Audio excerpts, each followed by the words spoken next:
2006, a warning appeared inside one of the most trusted cybercrime communities on the internet. The warning claimed that a senior administrator known as Master Splyntr was not a criminal at all. His login activity appeared to point back to a building in Pittsburgh used by the National Cyber Forensics Training Alliance, where the FBI worked alongside private sector investigators.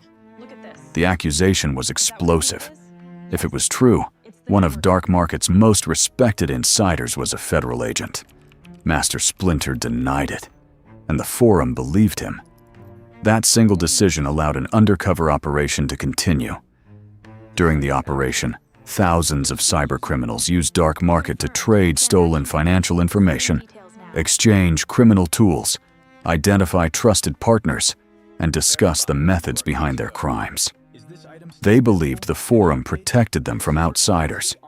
In reality, one of the people helping to protect the forum was FBI Special Agent J. Keith Mularski, and DarkMarket was becoming a map of the criminal world its members were trying to hide. DarkMarket was not a modern darknet marketplace like Silk Road. It appeared before that era became famous. It was an English-language carding forum, an online meeting place for people involved in payment card fraud, identity theft, phishing, and related cybercrime.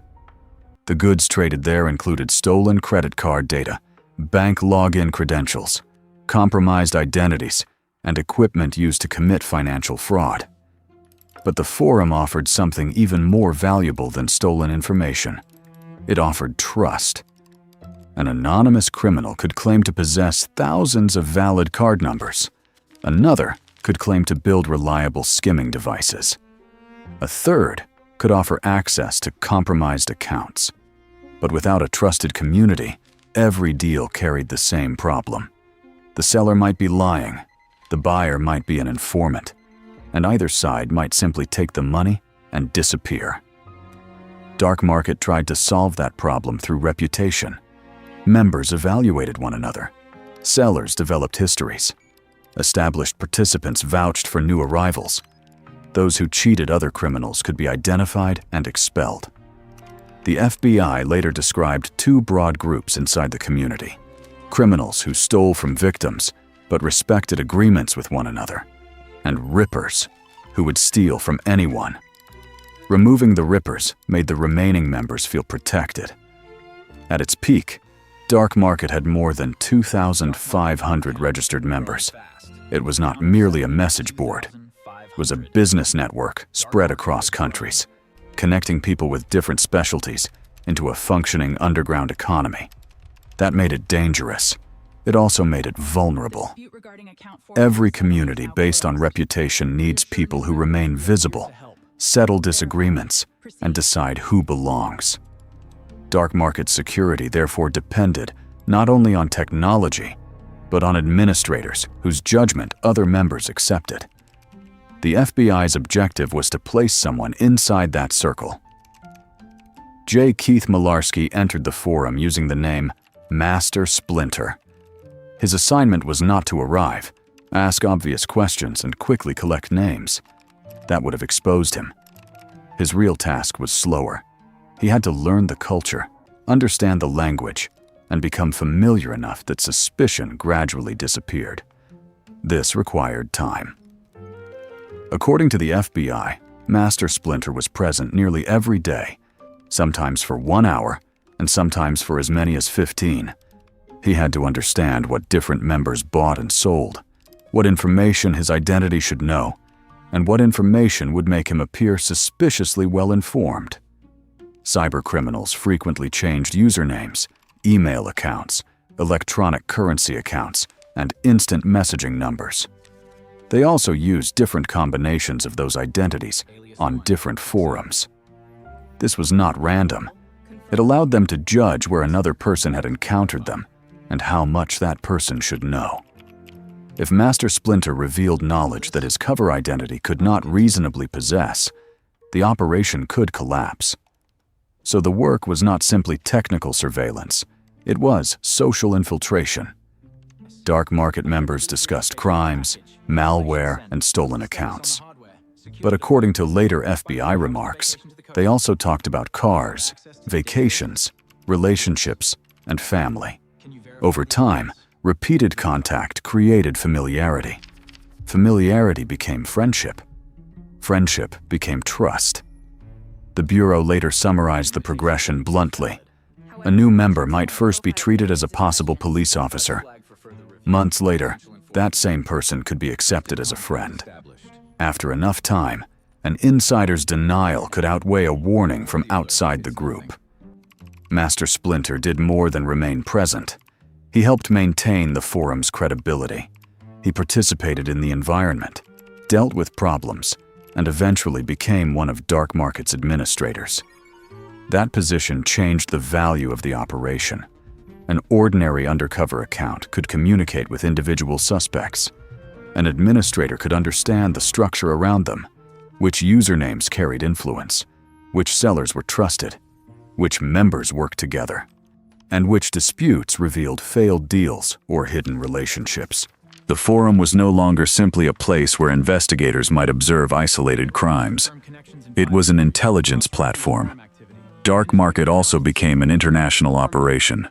The FBI worked with agencies including Britain's Serious Organized Crime Agency, the Turkish National Police, and Germany's Federal Criminal Police. Cybercrime did not respect national borders. A seller could live in one country, use infrastructure in another, communicate with a buyer in a third, and target victims somewhere else entirely. The forum connected those people for business. Investigators could use the same connections to build cases.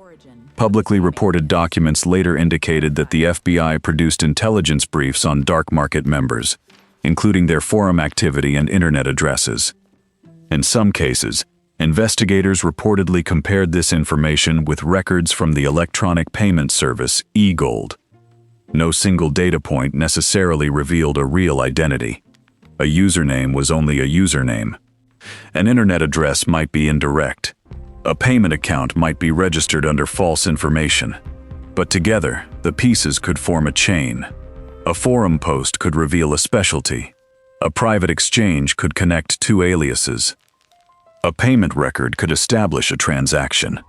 A reused account, an exposed internet address, or evidence recovered during a search could connect the online identity to a physical person. DarkMarket's greatest value was not that every message automatically proved a crime. It showed investigators where to look, who was connected, and which fragments belonged to the same network. Then the operation came close to exposure. Max Ray Butler was a highly skilled hacker who used names including Iceman and Aphex. He was also competing for influence in the same underground world. According to reporting based on documents connected to the case, Butler penetrated DarkMarket's server and announced that Master Splyntr appeared to be connecting from the Pittsburgh facility associated with the FBI and the National Cyber Forensics Training Alliance. The warning was remarkably close to the truth. But Butler had a credibility problem. He was not a neutral observer. He operated a rival criminal forum and had reasons to damage DarkMarket. To people inside the community, his accusation could be interpreted as part of a struggle for users, reputation, and control. Master Splyntr denied being an agent. DarkMarket's members had to choose between a warning from an outsider and the word of an administrator who had spent months earning their confidence. They chose the administrator. The forum's own trust system, the mechanism designed to identify threats, protected the FBI operation from a correct warning. After the warning was dismissed, every criminal who continued using DarkMarket accepted an even greater risk than before. They were no longer merely talking in a forum that might someday be infiltrated. They were talking in a forum that had already been infiltrated, had been warned about the infiltration, and had decided the warning was false. Meanwhile, investigators continued developing cases against members in several countries. One important figure was Renukanth Subramaniam, known online as Jilsi, who held a leading role in DarkMarket. British authorities arrested him in 2007. He later pleaded guilty in London to conspiracy-related fraud offenses. Another administrator used the name Cha Zero. His activities attracted growing attention in Turkey, where authorities arrested him in 2008. As prominent identities disappeared, the atmosphere around DarkMarket became harder to control. For Master Splyntr, every arrest created two competing pressures. As an FBI agent, the arrests were evidence that the operation was working. As a supposed criminal administrator, he had to react like someone worried that law enforcement was closing in. Eventually, continuing the forum became more dangerous than shutting it down. In September 2008, Master Splyntr announced that DarkMarket would close. The public explanation pointed to the disappearance of administrators and increasing attention from law enforcement agencies. The warning was almost absurdly honest. An FBI agent was telling cybercriminals that the FBI might be watching them. DarkMarket closed in October. Then the identity behind Master Splyntr became public. On October 20th, 2008, the FBI published its account of the operation. The Bureau described a 2-year undercover investigation that had contributed to 56 arrests around the world and prevented an estimated $70 million in potential economic losses. Investigators had also warned possible targets while the forum remained active, allowing some crimes to be disrupted before the damage occurred. Later FBI remarks referred to more than 60 arrests as the broader results developed.